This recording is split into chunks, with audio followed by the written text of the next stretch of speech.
Hola, ¿qué tal? Muy buenas noches, bienvenidos a Noticias 22, gracias por acompañarnos. Estamos muy contentos de cerrar la semana. Guamasi Rodríguez, Rafael García Villegas y también por allá saludamos a Laura Regis, hola, en la interpretación de lengua de señas mexicana. Mi querida Laura, amigos del auditorio, muchas felicidades, Weman, por tu cumpleaños. Felicidades, Celebrando, compañero. trabajando en Noticias 22 con mucha información. Así es, vamos a comenzar con una feria del libro que llega en su primera edición y que tiene el nombre del poeta de Nueva York, el creador del romancero gitano, Federico García Lorca. Con la presencia de más de 20 casas editoriales y una decena de actividades culturales, se llevó a cabo la primera feria del libro Federico García Lorca en el Instituto Luis Vives, en colaboración con el Ateneo Español de México. El Instituto Luis Vives fue formado, iniciado, organizado por migrantes de la Guerra Española. Es una institución que fue fundada por el doctor José Puche, quien tenía el objetivo de ofrecer servicios educativos de maestros exiliados, al mismo tiempo que brindaba enseñanza a los jóvenes que se habían quedado huérfanos e hijos de las familias expatriadas.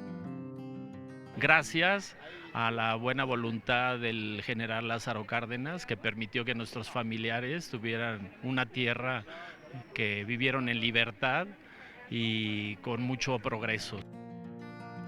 Durante el encuentro literario, se nombró socio de honor del Ateneo Español de México al ingeniero Cuauhtémoc Cárdenas. El acto de hoy es una invitación al ingeniero Cuauhtémoc Cárdenas a que sea socio de honor del Ateneo, así como lo fue su padre y otras personalidades distinguidas que hemos logrado tener. Para nosotros es muy importante pensar que las nuevas generaciones de niños mexicanos van a conocer la historia. Queremos que ellos sepan lo que ocurrió, cómo ocurrió y qué tanto esfuerzo se hizo para tener una escuela, un Ateneo o tantas cosas, ¿no? Noticias 22, Óscar Cortés. Y ahora nos vamos con teatro y viene recargada esta puesta en escena que les vamos a comentar. Ha estado aquí Mario Iván Martínez platicando al respecto y qué manera de darle vida a uno de los artistas más emblemáticos de la historia. Vincent Van Gogh. Las pasiones son las grandes capitanas de nuestras vidas. En el escenario del nuevo teatro libanés, Mario Iván Martínez vuelve a dar vida al máximo exponente del post-impresionismo. La puesta en escena Vincent, Girasoles contra el mundo, es un acercamiento luminoso a la turbulenta vida de este genio de la plástica. ¿Cómo entender que a mis 28 años no había conocido mujer?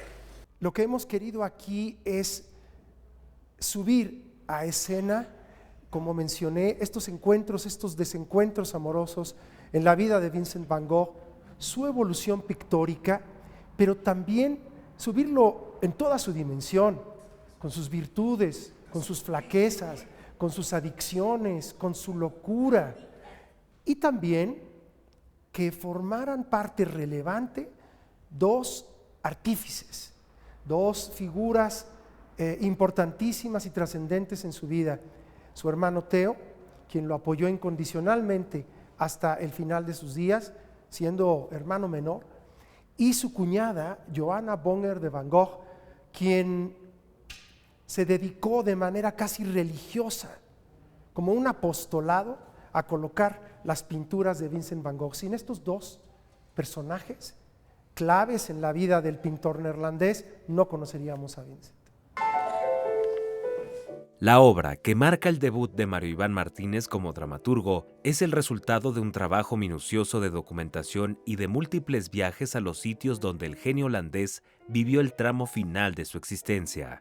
En escena veremos al pintor que quiso ser pastor, al voraz lector de clásicos y al hombre de profunda sensibilidad poética de nombre Vincent Van Gogh. Nuestros padres la invitaron a pasar unos días con nosotros. Se dice que Van Gogh pudo perfectamente haber sido, si no hubiera sido pintor, pudiera haber sido poeta, a juzgar por las cartas y por lo mucho de muchos libros que devoró, o tal vez un santo. Mi fuerza, mi cuerpo, mi vida. Además de encarnar a Vincent, el polifacético actor asumió el reto de interpretar a su hermano Theo Van Gogh. Y me des tu respuesta hasta escucharlo de sus labios. Aquí el reto era establecer las similitudes y las diferencias. No dejan de ser hermanos al fin.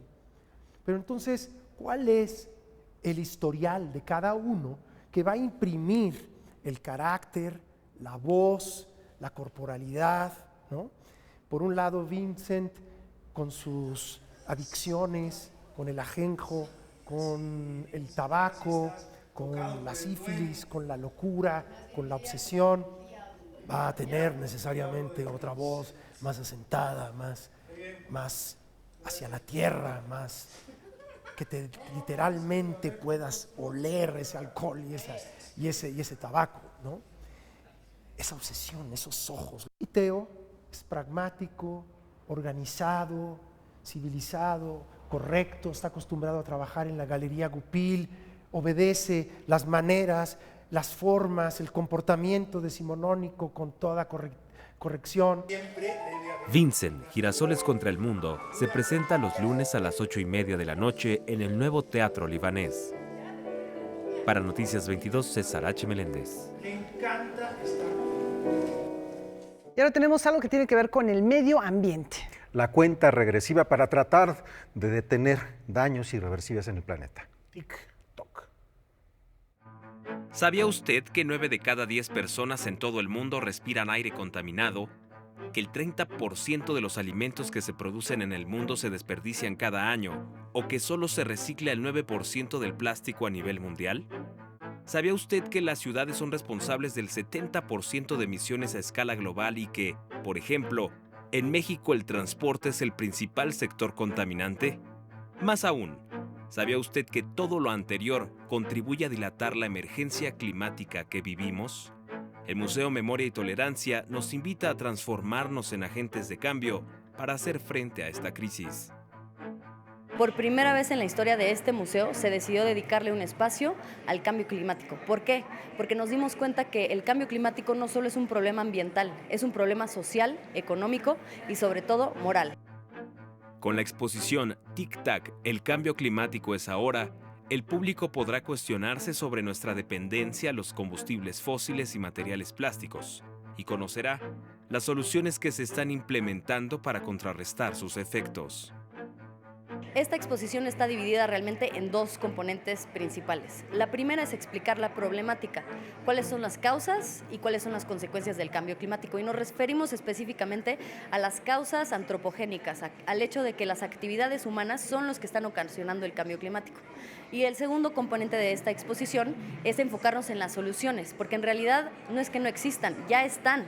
El problema es que tenemos que escalarlas y el problema es que tenemos que nosotros asumir nuestra responsabilidad individual y en comunidad para llevarlas a cabo. El consenso científico apunta que tenemos 10 años para evitar consecuencias irreversibles que pondrían en jaque nuestra supervivencia en el planeta. Es por ello que esta muestra busca convertir el tic-tac de las manecillas del reloj en un llamado a la acción. La intención de esta exhibición no solamente es un tema de conocimiento y de divulgación de la ciencia. La intención es un llamado a la acción. En realidad lo que queremos provocar, y esto aplica para todas las exposiciones que hacemos en este museo, es que todas las personas tengamos una empatía con la problemática y que nos volvamos parte de la causa, que reconozcamos que en realidad esto es nuestra responsabilidad y que veamos que en nosotros también está la solución. La exposición Tic-Tac, el cambio climático es ahora, permanecerá abierta al público hasta el 30 de septiembre en el Museo Memoria y Tolerancia. Luego de su estadía en este espacio, recorrerá diversos estados del país. Para Noticias 22, César H. Meléndez. Antes de la pausa, una invitación a que sintonicen el 22.2. Así es, en punto de las 20 horas, el estreno de Ofelia Aguirre, Un recuerdo.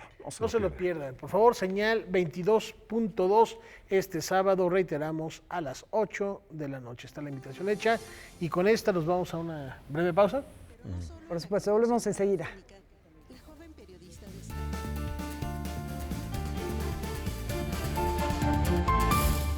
Continuamos aquí en Noticias 22 y continuamos también hablando sobre el cuidado del medio ambiente. ¿Y qué mejor manera de hacerlo que con el body painting?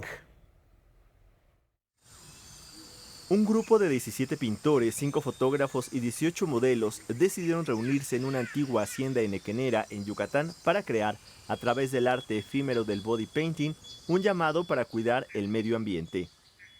El encuentro fue temprano en la mañana diciendo a ti te toca este, a ti te toca este. Y llegaron y llegamos a la hacienda, que era una hacienda bellísima, tenía unos frescos maravillosos de un pintor de ahí de Mérida, Calocho, que eso ayudó mucho a lo de la fotografía. Y empezamos a pintar desde temprano. Había abstracto, piezas totalmente abstractas, y había piezas figurativas. Las figurativas había una denuncia muy concreta, y la abstracta era pues, lo que entendía el artista que quería representar. A la hora que los fotógrafos toman al abstracto o al figurativo y lo ponen en el contexto de la hacienda, es cuando empieza realmente la magia. La sesión fotográfica dio una exposición y el libro Cuerpos Pintados, Rituales Salvajes, esto en el marco del 9º Congreso Mundial de Tierras Silvestres. Es un ejercicio que no intenta sobreponer el erotismo, no intenta sobreponer la belleza de los cuerpos o la fealdad de los cuerpos, sino la búsqueda. Entonces uno encuentra en este libro pues distintas aproximaciones y este sentido de estamos buscando algo más. El libro, en el que participan pintores como Carmen Parra, Beatriz Simón y Fernando González Gortázar, entre otros, así como los fotógrafos Tom Mangelsen, Michael Nichols, Jack Dikinga, Steve Maca, Shishi Hong e Ignacio Urquiza, busca despertar en las personas el cuidado por el medio ambiente. No es solamente esta administración, llevamos varias en la que no se le atiende en su debida medida al tema ambiental. El regresar lo decías tú, Federico, el regresar al carbón, al petróleo, cuando Alemania está diciendo que se van a ir totalmente en energías alternativas ambientalmente correctas. Yo la verdad es que no entiendo muy bien lo que se está planteando como política de desarrollo energético. México es una potencia en energía solar, y si realmente hiciéramos bien las cosas, podríamos incluso inyectarle a la economía un atractivo más. Cuerpos Pintados, Rituales Salvajes, libro publicado por Editorial Océano, será presentado en la India el próximo mes de marzo, en el marco del Congreso Mundial de Tierras Silvestres. Noticias 22, Alberto Aranda.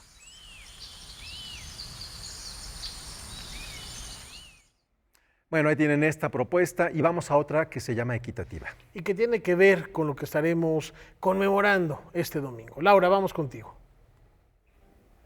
¿Cómo se programan las actividades culturales en nuestro país? ¿Hay perspectiva de género en ello? Y si se busca, ¿cómo se haría? ¿Paridad, igualdad, cuota de género?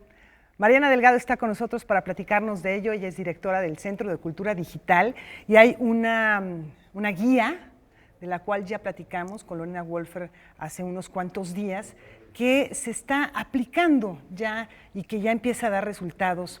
Mariana, qué gusto que estés aquí. Se llama Equitativa, esta guía. Platícanos, el Centro de Cultura Digital, ¿cómo se integra esto? ¿Cómo se programa? ¿De verdad es posible hacerlo si ya hay experiencias al respecto? Gracias, querida Laura. Mucho gusto estar acá compartiendo esta experiencia. Equitativa, como bien decías, sale con una guía conceptual que realizó Lorena Wolfer con Mari Carmen de Lara, Viviana Benchushan, Mónica Mayer y Ana Francis Moore. Se reunieron para elucidar de qué manera se podía incidir claramente dentro de la programación cultural desde la perspectiva de género. Es un ejercicio que comenzamos a hacer este año. Obviamente, como comentábamos, estas cosas no pasan, no son un golpe mágico, es un proceso que arranca un aprendizaje, un gran acompañamiento que nos hacemos como comunidad creadora, artística, cultural, para transitar hacia lugares más amables, más igualitarios, más justos. Ahora, tú eres gestora cultural, eres antropóloga, digamos que tienes todo el marco teórico y práctico para poder llevar a cabo esta programación con una perspectiva de género. Pero se puede hacer en cualquier otro caso, se necesita alguien que ya tenga una formación al respecto, digamos que cae en manos de alguien, pues digamos que un señor un tanto machista, que conoce mucho de cultura, pero que no tiene idea o no le interesa esto. ¿Cómo se puede integrar a esta nueva ola que esperemos que se empiece a generalizar? Pues ahí la guía tiene tips y cosas que nos pueden ayudar justamente a salir de círculos no virtuosos, ¿no? Y lo primero que nos dice es justamente buscar a las comunidades, buscar a las expertas, buscar a las personas, a las mujeres que vienen trabajando esto, el tema de género, que vienen desde los movimientos feministas asociados al arte, a la sociedad civil, pues desde tiempo, ¿no? Como decían hoy las secretarias de gobierno, son muchos años de esta lucha y van muchas generaciones también para que lleguemos a este momento. Falta todavía trabajo que hacer, pero entonces ahí Equitativa lo que nos ayuda es decir, bueno, a ver, a lo mejor el señor no lo está logrando ver, pero lo invitamos a que se acerque a las personas que sí lo están viendo. Y con toda seguridad en su equipo hay muchas mujeres que vienen deseándolo, que vienen trabajándolo, que están esperando este momento para que podamos transformar las inequidades, la injusticia y pues ya en lugares más extremos, el franco terror, ¿no? Sí. En el que vivimos. Bueno, nosotros en todos estos días hemos estado platicando el asunto y es un tema que permanentemente tratamos, en el cual vemos que de verdad es tremendo el poder de ciertos grupos de gente que pueden ser muy, muy talentosos en el ámbito de la creación cultural, pero que durante décadas, durante toda la vida han ejercido esta acción, digamos, de exclusión hacia la mujer. Ahora, está quien quiere cambiar también, quien quiere hacerlo, pero no tiene las herramientas, ¿no? Y a lo mejor lo hace de una manera quizá torpe. Esto le puede dar esos elementos para poder ir haciendo una transformación en la que, por poner un ejemplo, no solamente sea el artista visible el que esté ya, digamos, dentro de la equidad de género, que haya mujeres y hombres de manera más o menos paritaria, sino todo el equipo y todos los demás eslabones de la cadena de la acción cultural.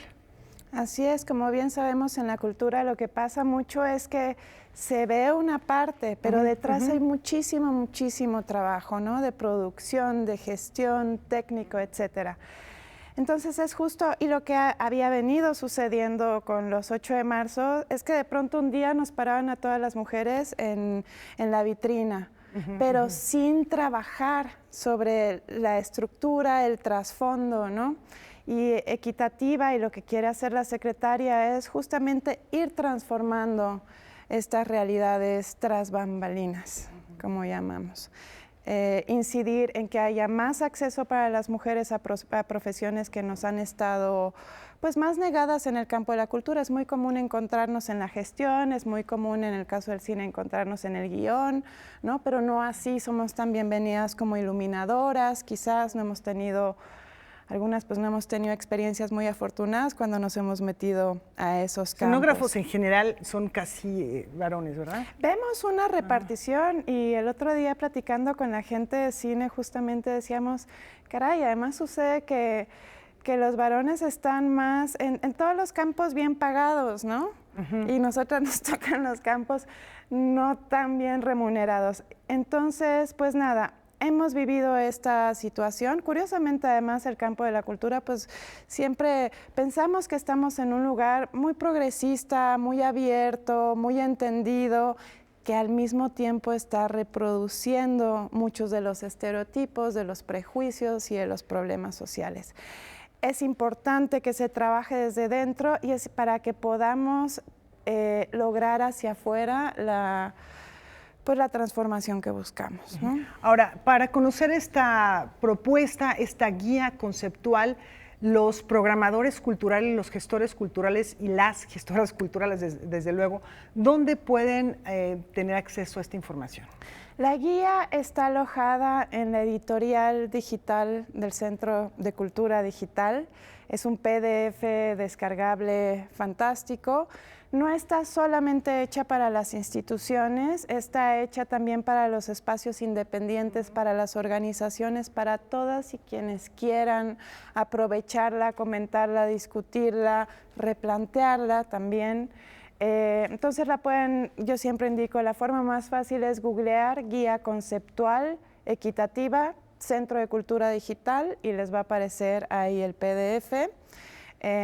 Y si necesitan asesoría, alguien que diga, bueno, ya leí la guía conceptual, pero no sé cómo aplicar esta idea o esta herramienta. Hay un correo al que nos pueden escribir, equitativa.mx@gmail.com, y me parece que también tenemos un correo, desde luego tenemos un correo gubernamental, está mi correo personal, marianadelgado.ccd@cultura.gov.mx, y estamos ahí a la orden, atendiendo personalmente muchas preguntas que nos hacemos. Sí, se han acercado muchas personas. Sí, y sobre todo es que lo importante es abrir el proceso de diálogo, porque es ese momento de guerra cultural, se llama en inglés esto, ¿no? Cuando hablamos de estos temas así, de cambios profundos, y aquí lo estamos viendo, el cambio ya llegó, es real, es necesario, es impostergable. Entonces, cuando pasan estas cosas, pues hay desconcierto, hay distintas maneras de entenderlo, hay distintos contextos también, eso hay que entenderlo, ¿no? No es, la diversidad es una cosa muy importante, y tampoco el feminismo, también el feminismo está hecho de diversidades, ¿no? También tiene que atender esos planteamientos. Entonces estamos abiertas a sentarnos, a platicar, a entender, a buscar soluciones, a imaginar futuros, escenarios, posibilidades. Hombres, mujeres, súmense a esta guía conceptual. Si están en el ámbito de la cultura, yo creo que podemos aprender muchísimo, podemos discutirlo, acercarnos, ya decías, con Viviana Benchushan, con Mónica Mayer, en fin, todo este grupo de mujeres que la creó son personas que han venido luchando de distintas generaciones por la equidad de género, por la igualdad de oportunidades, de posibilidades, que es, yo creo que debería ser inherente a nuestra sociedad. Mariana, de verdad, qué gusto tenerte aquí. Muchísimas gracias. Gracias a ti, Laura. Estoy a la orden. Buenas noches. Buenas noches. Gracias, Mariana. Gracias, Laura. Interesante esta propuesta, este proyecto de Equitativa, y hay que seguirlo, por supuesto, y hay que apoyarlo, y todos hay que participar del mismo. Así es, vamos a hacer una pausa y los invitamos a que no se pierdan, no se despeguen de la pantalla de Canal 22, porque terminando Noticias 22 hoy, Debate 22, la transformación de la mujer. En las telenovelas, Álvaro Cueva va a recibir a Fabiola López Deri, a Thérèse Canda y a Florence Toussaint para hablar precisamente cómo ha cambiado el rol femenino en uno de los productos de exportación más importantes de la industria audiovisual en México, que son las telenovelas. Así es, bueno, con esta invitación vamos a una pausa.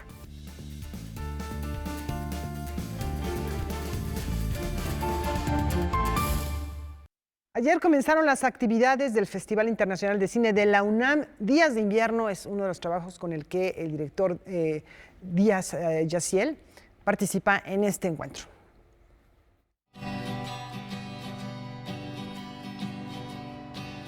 El cinefotógrafo Jaiciel Hernández debuta como director con Días de Invierno, una película independiente que gira en torno a un joven de Saltillo, Coahuila, que busca su lugar en el mundo. Su padre murió años atrás, su hermano migró a Estados Unidos y él siente que es su obligación cuidar de su madre. La película tenía un tinte mucho más como enfocado también a la inseguridad y la guerra contra el narco antes en el guión, pero el hecho de que yo ya había trabajado en Hasta los Dientes y que habíamos hecho ese documental me hizo pensar en que la historia debería ser contada solamente con la parte familiar y no involucrar esos temas de violencia que están tan vistos ya. El drama apenas se siente. el director nos muestra el día a día de los personajes. Este largometraje explora de manera pausada el sentir de los protagonistas. Hace hincapié en sus lazos emocionales que con el tiempo se pueden convertir en cadenas. ¿Sabes lo que quiero decir? Me cae este lugar. Espero que tengan un buen momento, que también sean abiertos a tomar este tipo de historias, que la disfruten y vean esta otra cara que también tiene el país. Días de invierno es uno de los 2 proyectos que el director tiene en la competencia oficial del FICUNAM. También participa en Se escuchan aullidos, donde se encargó de realizar la fotografía. Noticias 22, Julio López. Y seguimos hablando de cine, donde la migración también es un tema de mayor relevancia para el séptimo arte. ¿Cuánto es lo que debes? Hay decenas de historias de migrantes que viajan a Estados Unidos, pero muy pocas hablan de aquellos que anhelan regresar. Y eso es justamente lo que nos cuenta el documental Ya me voy, protagonizado por Felipe Hernández. Y pasaron las semanas, los meses, y Felipe no se iba. Y entonces eso detonó la pregunta de nuestro documental, que es, ¿por qué no puede Felipe regresar a su casa? Entonces, ya que lo volvimos a encontrar, le dijimos, bueno, queremos, ahora que no te fuiste, pues queremos explorar por qué no te puedes ir. A lo largo de 16 años, Felipe vivió en Brooklyn y trabajó en una fundidora de metal, en una compañía de luz haciendo la limpieza, vendiendo guitarras de juguete y luego recolectando botellas de plástico. Este es un retrato sobre el sacrificio que un padre hace por su familia, sobre su soledad y su vida cotidiana. Así poco a poco fuimos armando la historia del documental. Entonces fue como una combinación pues, de cine observacional, donde intentamos de retratar el día a día y la cotidianidad de Felipe sin intervención, pero al mismo tiempo tratamos de construir una narrativa donde se contara una historia en 3 actos. Felipe es un personaje entrañable. En su sencillez y su postura ante la vida revela una verdad universal. Ante la adversidad, solo hay una posibilidad, seguir avanzando. Noticias 22, Julio López.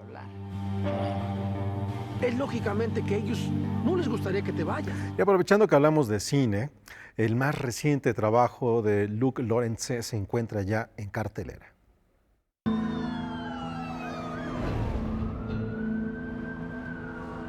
Familia de Medianoche es un documental que ha cautivado al público y la crítica en todos los lugares donde se ha exhibido. Una ambulancia se vuelve el foco de atención. El director la persigue y revela los problemas de salud pública que aquejan a la Ciudad de México, pero que también se replican de diferentes formas en otros estados del país. Tenemos que agarrar el bueno. La película fue considerada como una de las 10 mejores en la pasada edición de los premios Oscar. Es un sistema que tiene que cambiar para ofrecer los servicios que el gobierno dice que ofrece. Esta es una historia de oferta y demanda. La ética se tambalea en una delgada línea. Las ambulancias particulares pueden salvar una vida, pero también de eso depende que obtengan un beneficio económico. La familia Ochoa trabaja al límite de la legalidad, lucran con el dolor ajeno. Sin embargo, realizan un trabajo que nadie más hace. ¿Cómo quisiera que un día no saliera ni una puta particular y se den cuenta? Existen por una necesidad y que si no existieran, pues simplemente la gente no tendría ni siquiera una atención médica. ¿Qué te puedo decir? Si no fuese por las ambulancias particulares, que somos como un cáncer mal necesario, pues mucha gente moriría. Te dije de la diésel desde hace rato. La historia es el fondo de una cascada de problemáticas. Las ambulancias particulares existen porque el gobierno no tiene suficientes para cubrir la demanda. Los operadores de estos vehículos pueden ser abusivos y a su vez, la policía los extorsiona para dejarlos laborar. Tengo un paciente que los oficiales no me dejan retirarme. Podrían prohibirlas, pero entonces la población quedaría desprotegida. Tu hijo va a estar bien. ¿Y si yo no se lo pago? Noticias 22, Julio López.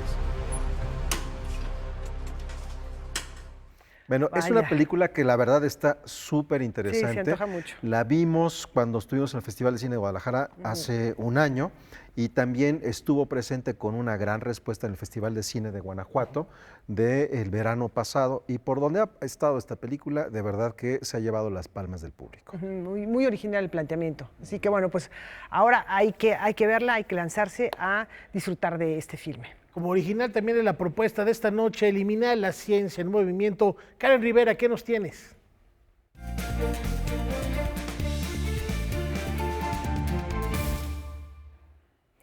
Qué gusto saludarlos en Eliminar la ciencia en movimiento. Aproximadamente 1.300 millones de bolsas llegan a la basura cada año tan solo en México, lo que seguro tiene consecuencias en nuestro planeta Tierra, en nuestro cambio climático. Los alumnos del Tecnológico de Monterrey, pensando en este contexto, generaron una bolsa que se crea o se construye a partir de las proteínas y polímeros naturales. Vamos a ver de qué se trata. Si voltea a su alrededor se dará cuenta que está rodeado de plásticos, entre ellos las cotidianas bolsas, que tardan en desintegrarse hasta 150 años.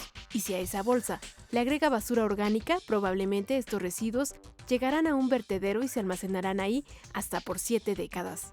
Bajo este contexto, alumnos del Tecnológico de Monterrey, Campus Ciudad de México, diseñaron el proyecto YAX, que significa verde que trae una nueva vida en maya, y que busca acelerar el proceso de descomposición de este tipo de desechos. Bueno, YAX es un biomaterial inteligente que se asimila mucho al plástico. Lo que nosotros desarrollamos es un producto similar al bioplástico, pero fuimos un paso más allá. Este biomaterial no solo no contiene nada de plástico, es 100% hecho de material orgánico. Esto es un material inteligente, hecho 100% de materias orgánicas. De hecho, el 80% es carbohidrato y el otro 20% es proteína. Para el proceso de fabricación de YAX se utilizan las propiedades del almidón, un hidrato de carbono presente en el reino vegetal, como en los tubérculos. La papa, el rábano, el maíz o la cebolla son un ejemplo de ellos. Como el almidón es considerado un polímero natural, solo requiere de un manejo determinado de temperaturas y de factores plastificantes para ser transformado en una malla, y con ayuda de moléculas de proteínas podrá crearse una bolsa. Este material se puede reintegrar 100% al medio ambiente, además de que reduce nuestra huella de carbono. Cuando la basura orgánica se pudre, libera gases invernadero, como es el metano, o lixiviados que contaminan nuestros suelos. Con este material evitamos que eso pase, ya que no solo se degrada, sino también degrada todos los residuos con los orgánicos con los que esté en contacto.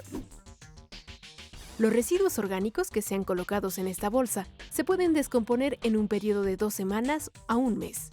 Y una vez concluido este proceso, es posible obtener una composta que puede ser utilizada como abono para plantas y cultivos. Casi todos los productos hoy en la industria están destinados al basurero. Nuestro producto y los productos que hoy las empresas tienen que empezar a producir, tienen que pensar en qué va a pasar después del producto y asegurar o una recuperación o una biodegradación inocua ante el medio ambiente.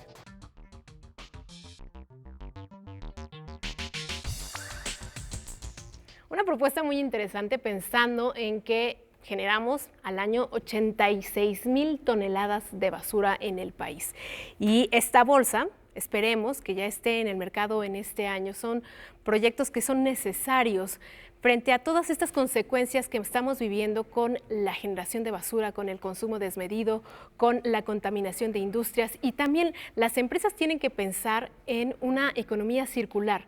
Una empresa tiene que pensar en esa responsabilidad que se genera a partir de la creación de un producto y a dónde llega la basura que genera ese producto. Si pensamos, por ejemplo, en el plástico desechable que utilizamos y en que un plato de unicel tarda aproximadamente 500 años en degradarse, o las bolsas de la comida chatarra que nos encanta y que acostumbramos a comer cotidianamente, tardan 200 años.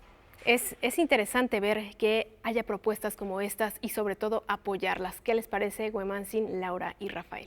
Fascinante, Karen, porque se trata también de reusar, como bien señalas. Sabemos, en lugar de que se forme una isla de plástico asquerosa que está acabando con el planeta en las costas nortes de Asia, es composta para plantas. Ahí está la bolsa reutilizada y qué mejor manera que para regresar vida al planeta. Y lo que decías, que cotidianamente utilizamos muchas bolsas, envases de plástico que no son reciclables o que incluso contienen metales, pues no los compremos, no los usemos. Tratemos de las industrias o las empresas que empiecen a utilizar materiales que puedan ser reutilizados o que vengan ya de un proceso de reuso. Bueno, hay que dar prioridad a eso y dejar de hacer compras que no son indispensables, sobre todo cuando contienen estos elementos de difícil o imposible degradación. Así es. Y bueno, si estamos pensando que el mundo se mueve por dinero, ahí está la opción de que hay también una empresa que se para puede hacer eso, ¿no? generar dinero a partir de este tipo de productos y además ser amigables con la naturaleza. Son plásticos lo que nos rodea de un solo uso, que utilizamos quizás por 15 minutos, no sé, pensando en el shampoo, en el acondicionador que utilizamos en casa. Esas botellas tardan aproximadamente también 500 años en desintegrarse y bueno, pues nos durarán quizás 3 semanas, a lo mucho. Es importante reflexionar en lo que en este tipo de consecuencias que tiene nuestra actividad diaria, nuestro consumo cotidiano. Y antes de terminar la sección, yo sí quiero continuar con esto que les había comentado la semana pasada. El regalo para este viernes es Ondas Gravitacionales, las olas invisibles del universo. Es un regalo que, bueno, pues le agradecemos al Fondo de Cultura Económico que nos haga llegar estos ejemplares. Son 2 para las primeras 2 personas que en Twitter arroben a Karen Ciencia y arroben a Noticias 22 Digital con el hashtag Noticias 22 y con el hashtag liminal La Ciencia en Movimiento, y que nada más nos digan en el Twitter su nombre completo y yo me comunico con los 2 primeros ganadores de estos ejemplares. Son libros importantes, son libros de la colección La Ciencia para Todos, que bueno, es una colección que buscaba desde un inicio, desde 1980 y tantos que se creó, difundir la ciencia que se hacía en México, la ciencia en español, y en este caso este libro nos habla de cuál fue la tecnología que se utilizó para descubrir las ondas gravitacionales. Sabemos que ya se detectaron las primeras, pero no sabemos cuál fue la tecnología que se utilizó y cuáles son los posibles beneficios que nos puede traer para el desarrollo de la humanidad. Muchas gracias, Karen. Un libro muy interesante porque recordemos que si nos vamos a enterar de que hay vida en otro planeta, no va a ser porque los vamos a ver, sino porque los vamos a escuchar. Sí. Efectivamente. Y bueno, esa colección del Fondo de Cultura Económica verdaderamente es maravillosa porque tal vez ustedes podrían decir, es que yo no sé de ciencia, me interesa, pero tengo miedo porque no sé los términos. No, no, no. Hay libros para todos. Hay libros en donde nos permiten acercarnos de una forma más profunda y otros, muchos, que como es este caso, que nos permite acercarnos de una manera súper gentil y entender de la mejor manera esas cosas tan complejas que están ocurriendo en la ciencia. Y además que nos van a ayudar a entender toda la tecnología que nos rodea, porque si uno piensa, bueno, ¿y para qué me sirve observar el universo? ¿Para qué me sirve la astronomía, por ejemplo? ¿Para qué me sirve detectar una onda gravitacional? Esta búsqueda por el espacio, esta búsqueda por conquistar el espacio nos ha permitido desarrollar prácticamente toda la tecnología que nos rodea, desde un teléfono celular hasta un pañal desechable, y es muy importante, muy interesante, y además tienes toda la razón, Wemansin, es bastante amigable con cualquiera que no esté cercano a la ciencia. ¿Cómo? Sabes que no es divertida la ciencia, y yo creo que ese es un gran error. A los niños les encanta la ciencia y cuando crecemos nos vamos alejando porque pensamos que es muy complicado, pero bueno, pues ahí están publicaciones que nos permiten estar al pendiente de todos los avances que hay en nuestro universo y en nuestro planeta. Pues ya me ganaron. ya vi, Rafael, creo que no fuiste ganador. No fui yo. Sigue participando. Gracias, hasta la próxima. Gracias, Karen. ¿Vamos a una pausa? Regresamos.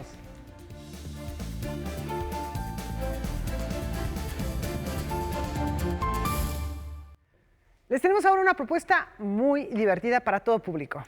El empresario de Mozart. ¿De qué se trata? Vamos a conocer el otro lado y las diversas aristas de un hombre que quería contratar precisamente al genio austriaco. Por escrúpulos, le tengo grandes noticias. El Consejo Nacional para la Cultura y las Artes. El empresario teatral de Mozart es una ópera cómica ambientada en el siglo XVIII, que recrea la competencia que desencadenó el emperador Joseph II, quien invitó al compositor alemán y al italiano Antonio Salieri para componer una obra que se desarrollara en las fiestas de primavera. El espíritu de Mozart era que su espectáculo tuviera mucha repercusión con la audiencia, que fuera muy directo, que no fuera un arte de museo. Y eso es lo que estoy retomando. Y generalmente lo que hacemos es hacer ópera que le quite lo estirado al género, ¿no? O sea, regresar a las raíces, regresar a los niños, regresar a hacer un espectáculo muy divertido. Esta pieza narra las adversidades a los que se enfrentó Don Escrúpulos, el director teatral encargado de montar, divulgar y financiar la ópera. Después de padecer varios descalabros económicos, las adversidades aparecieron. Le pidió ayuda a un banquero para que capitalizara la producción de la obra, a cambio de que integrara a 2 de sus amantes en la pieza. Luego las sopranos se ponen súper altivas y yo quiero hablar. Entonces todo se vuelve un lío y se pierde la esencia del arte. Entonces Don Escrúpulos definitivamente dice, vuelve a poner a las cosas en su lugar, ¿no? Somos artistas, tenemos que trabajar en equipo y así es la cosa. Prefiero vender mi granja a permitir a rebajarme a hacer un espectáculo mal hecho. O sea, tenemos que hacer las cosas bien y trabajar en equipo porque así es. Entonces, esa moraleja que deja Mozart, yo creo que se sigue aplicando. La ópera está estructurada en 5 números musicales, una sinfonía obertura, una arieta, un rondó para soprano, un terceto y un vodevil final. Pero además estamos mostrando, presentando con todo el rigor y todo como debe la música de Mozart. Es un espectáculo cómico que tiene muchas anécdotas importantes y tiene una música maravillosa. Creo que es un espectáculo como muy completo. El empresario teatral de Mozart se presentará del 7 de marzo al 5 de abril, los sábados y domingos a las 13 horas en el Teatro Benito Juárez. Noticias 22, Óscar Cortés.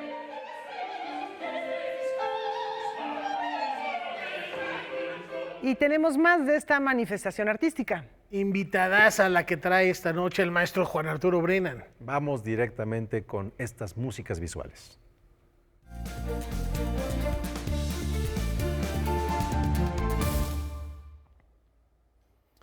Bienvenidos esta noche a Mirando Músicas, que va a estar dedicado a mirar danzas, como lo hacemos de vez en cuando. Permítanme un pequeño recordatorio histórico. Juego de cuerpos, Pasión en movimiento.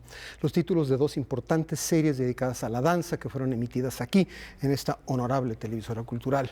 Su creadora, productora, conductora, literalmente esta noche vuelve a casa. Tania Pérez Salas, bienvenida. Muchas gracias, Juan Arturo. Es un placer estar contigo y compartir contigo. Bueno, eres una historia dentro de muchas historias. Nuestros caminos se han cruzado varias veces. Así, y a veces, en los lugares más insólitos. Insólitos, sí, totalmente. El día que tengamos tiempo para el anecdotario, les platicamos nuestro encuentro en Cancún hace ya muchos años. Tania, además de hablar esta noche contigo para ofrecer a nuestro público algunos datos duros sobre presentaciones tuyas, gracias, a las que los vamos a invitar con mucha insistencia, con mucha intensidad. Gracias. Brevemente, necesito hacerte una pregunta fundamental. ¿Cuál? Se te conoce, y se te conoce muy bien, como Tania Pérez Salas, bailarina y coreógrafa. ¿Todavía bailas? ¿Eres intérprete todavía? Sí. Ahorita estoy en un proyecto, en un monólogo, donde voy a ser actriz y bailarina. Vamos a ver cómo resulta. Estoy entrenándome de una manera importante para ello. A veces, si da tiempo entre la gestión de proyectos, entre los ensayos con los bailarines, la parte técnica de las puestas en escena, a veces me permito estar, digamos, tan entrenada como para poder intervenir. Eso quiere decir el trabajo cotidiano con el cuerpo. Exacto. Bien. Exacto, el entrenamiento diario. Pero ahorita el entrenamiento diario está enfocado a esa obra que estamos por estrenarla hacia el segundo periodo del año del 2020. Ya te contaré de ella cuando estemos cerca. Mientras tanto, la idea de traer a Tania, de invitar a Tania literalmente a esta su casa, perdón, en el lugar común, es anunciar que dentro de muy poco tiempo Tania va a tener una breve temporada aquí mismo en el CENART, en el Centro Nacional de las Artes. Esto va a ser del 19 al 22 de este mes, los 4 días de ese fin de semana, pero hay algo previo que sí es importante que lo anuncie porque estamos seguros que ustedes nos ven con mucho gusto en provincia. Antes de eso, el 13 y el 14 de este mes de marzo, en Guanajuato, Teatro Juárez, si ustedes están en Guanajuato o rumbos circunvecinos, no dejen de ir. El trabajo tanto dancístico como coreográfico de Tania es realmente de muy alta calidad. 13 y 14 de marzo, Teatro Juárez en Guanajuato. Vienen para acá y lo montan del 19 al 22 aquí en el CENART. Y el 25 de abril se van de gira a los Estados Unidos. Y esto también es interesante. Tania, hablando de este proyecto en particular, está cimentado, corrígeme si me equivoco, en 2 coreografías. La primera, no se confundan, no se llama éxtasis, se llama extasis. La traducción de latín, si mis etimologías del grecolatino, del grecorromano no fallan. No van a fallar. Fuera de equilibrio, sin balance. Movimiento. Sin movimiento, stasis, extasis, movimiento. Bien. ¿No? Y la otra, 3.1416. En la primera tienes una preocupación ambiental, social importante. ¿Ah, sí? ¿Cierto? ¿Por qué? En éxtasis. No, bueno, en éxtasis el tema es los tiempos, los medios que nos tienen completamente, bueno, estamos como fuera de nosotros, no escuchamos las señales que tiene el cuerpo para la mente. Trabajo con plásticos porque el plástico es la tecnología que nos está, o sea, es una parte de la tecnología, una síntesis de la tecnología de donde está ahorita el hombre, en su momento histórico de donde está a nivel tecnológico. Y entonces... A eso me refería yo un poco con que el plástico tiene mucho que ver con el ambiente en el que vivimos hoy. Sí, es como una especie de metáfora el plástico, ¿no? Entonces juego mucho con este elemento escénico. También en las sensaciones que pueden dar, digamos, los estupefacientes, ¿no? Juego un poquito con la sensación de respirar, que se vuelve mucho más intensa. Y estas son las emociones que quiero recalcar como para que nosotros, en un tema cotidiano, volvamos a responder a nuestra intuición, a nuestro amor y a todas aquellas sensaciones que el cuerpo habla y que la mente niega. Y 3.1416, cuéntanos brevemente de qué va. ¿De qué va? Es una obra en la cual pensé que todo podía ser, que es una obra, bueno, por su nombre, completamente circular. Hay como un amanecer, un atardecer y un anochecer en la obra. Es pura música barroca y la idea es llegar a un punto climático que tiene que ver con la derrota, un poco con la derrota ante la dimensión que es la música, en este caso, ante la dimensión de lo que está por encima de nosotros, que es la energía, la energía que se ve que surge de los bailarines en escena. Yo en esta obra en algunos momentos pierdo el cuerpo y veo más que nada la energía de los bailarines, y eso es lo que quiero compartir con el público, porque aunque yo soy cinéfila, tú también, somos cinéfilos, nos fascina el cine, nos fascina el teatro, ¿no? Sí. Por supuesto la música, pero la danza tiene algo muy particular que compartir, que es en vivo, y esta energía es una energía muy poderosa que podemos capturar como público cuando vamos a tener un encuentro escénico.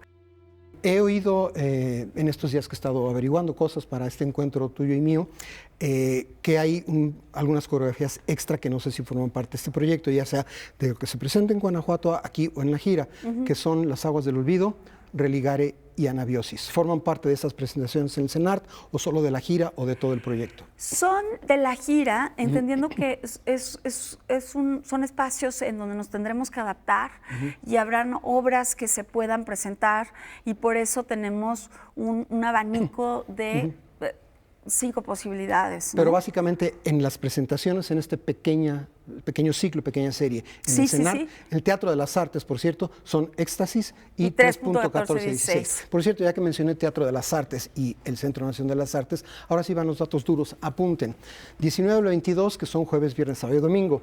Jueves y viernes a la usanza tradicional, 20 horas de la noche. El sábado también a la usanza tradicional a las 19 y el domingo a las 18, aquí en el Teatro de las Artes. De verdad, vengan.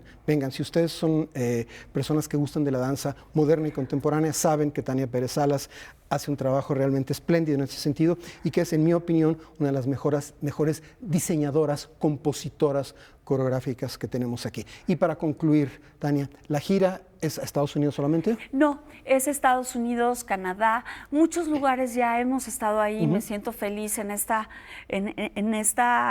repetición o en este otro regreso con la compañía, estos espacios que han marcado la historia de la compañía y que ha sido una experiencia inolvidable. Volvemos. Y eso es muy importante lo que dices de volver, porque ustedes no están para saberlo, yo se los comunico. La coreografía Éxtasis, que es el centro de este proyecto, fue estrenada aquí en el Centro Nacional de las Artes en el año de 2010, ¿cierto? Cierto. Ahí está entonces la invitación para que vengan 19, 20, 21 y 22 de marzo aquí. Previamente, si están en Guanajuato y anexas, 13 y 14 de marzo en el bellísimo Teatro Juárez de la ciudad de Guanajuato. Después no nos podemos invitar a la gira, pero hay que estar pendientes porque es importante saber qué hacen nuestros creadores fuera de nuestras fronteras. Oye, yo nada más quiero sumar el hecho de que, bueno, vamos a presentar todas estas obras fuera de México y qué mejor que venir al Centro Nacional a verlas, apoyarnos antes, darnos una bendición antes de ir a Estados Unidos y a Canadá. Por supuesto. Vamos a estar en Nueva York, vamos a estar en California, vamos a estar en Filadelfia. Va a ser una gira memorable nuevamente y de un enorme crecimiento, como siempre, estos encuentros con públicos multicultural. Exacto. Bien. Perdón. Ahora, ¿qué te parece si te comprometo una cosa para despedirnos ya? Si vuelves hacia la segunda parte del año para hablar del siguiente proyecto, nos cuentas de la gira.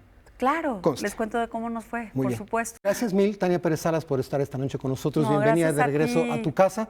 Gracias a ustedes ti. por vernos y escuchando esta noche, no mirando música, sino mirando danzas. Recuerden, del 19 al 22 de marzo, aquí, cerquita, en el Teatro de las Artes, la compañía Tania Pérez Salas con este proyecto que incluye las dos coreografías, Éxtasis y 3.1416. Vengan, vale muchísimo la pena. Gracias, Tania. Gracias. Buenas noches. A ti. Gracias a ustedes. Yo los dejo en manos de mis compañeros, como siempre. Hasta pronto. Muchas gracias, felicidades a Tania y ahí estaremos para presenciar este nuevo espectáculo. Qué mejores manos, Juan Arturo, que te Sí. Bueno, y nos vamos a despedir precisamente con esto que ya anuncian. Así es, vamos a despedirnos. Bonito fin de semana que tengan todos ustedes. El sábado es de marcha, así que por favor sintonicen. El domingo, perdón, así el domingo es de marcha. Y nos vemos hasta el martes. Así es. Ustedes sí, por favor. El domingo, por favor, vamos a tener información, lo más seguro, accesos, movimientos en Noticias 22 Digital. Y en el perfil de Facebook de Noticias 22 Digital habrá una crónica in situ el próximo domingo de esta manifestación que está convocada por el Día Internacional de la Mujer, así que los invitamos a que no se pierdan el trabajo que también estamos haciendo en Noticias 22. Y como dice Laura Rafael, pues ya nos vemos aquí el lunes. Nos vemos aquí el lunes, muchas gracias. Muy buenas noches. Buenas noches, esto es 3.1416 de Tania Pérez Salas.